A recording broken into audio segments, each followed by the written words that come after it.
Hey guys, today's video I'm going to show you how to fix no sound in your HP laptop. First of all, what you have to do is come below at the sound here and make sure this is set to full. For the next step, come below at the search bar, type in sound settings. Open it, you will get landed onto a page like this. Now in here, scroll below and select more sound settings. Make sure that your real speaker is selected. If you are trying to test out any additional device, make sure they are shown here and they are selected. Now for the next step, come below at the search bar again and type in Device Manager. Launch a Device Manager.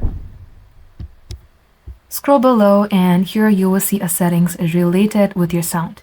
You will see Sound, Video, and Games Controller. Double click onto it.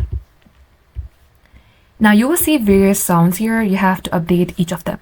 Right click onto it, select Update, search automatically, and then close. Go ahead, do the same for your other Intel as well. You're supposed to simply update your driver. So let's try again. Update driver, search automatically, and then close. Do the same for your NVIDIA and Realtek as well. Once you do all that, go ahead, restart your device, and try again. This will fix your problem.